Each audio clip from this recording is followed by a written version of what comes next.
From algebra classes, we learned how to graph x squared and x cubed. Now, these graphs arose a question.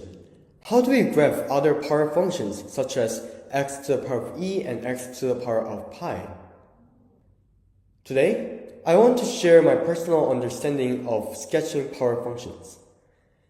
First, let there be a function f of x where c is any real number greater than 1. Let's take the derivative of the function f of x equals x to the power of c.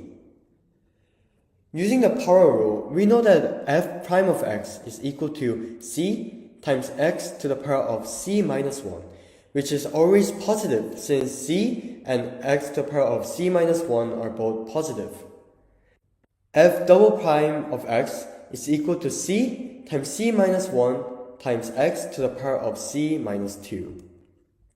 Now we know that because c is greater than 1, the second derivative is always greater than 0.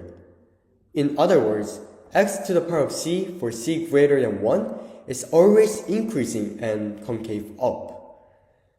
We could also sandwich a function to have better estimation. For instance, we want to sketch x to the power of e. We know that e is approximately 2.72. Therefore, our right side of the graph could be enclosed by x cubed and x squared. But here's the catch. How about our left side?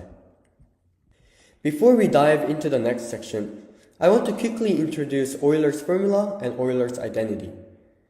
So it goes like this. E to the power of I theta equals cosine theta plus I sine theta.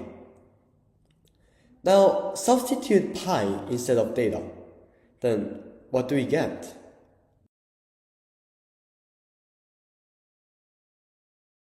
Yes, the preeminent Euler's identity.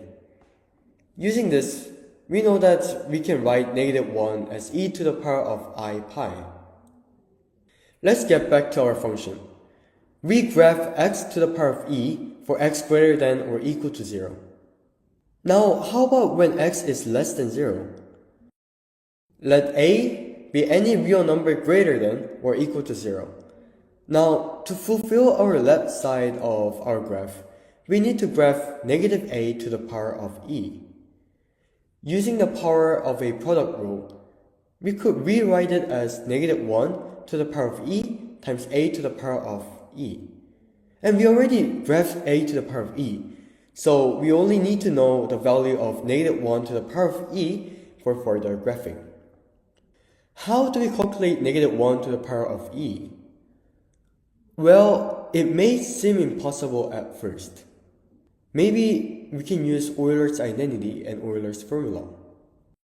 Substituting e to the power of I pi for -1 provides e to the power of I pi to the power of e, which is e to the power of I pi e, using the power of a product rule.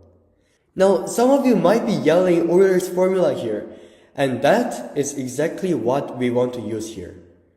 Using the Euler's formula, we know that e to the power of I pi e equals cosine pi e plus I sine pi e is true. When we look at this carefully, I sine pi e is not 0. In other words, -1 to the power of e turns out to be a complex number with a non-zero imaginary part. Thus, in a regular Cartesian plane, we cannot graph the left side of the graph. For those of you who are still skeptical about the proof, here is the graph from Desmos. If this discovery was intriguing, or if you have anything that you would like to change or add, please feel free to leave them in the comment below. Also, please don't forget to like and subscribe for more videos like this. Thank you, and see you in the next video. Bye!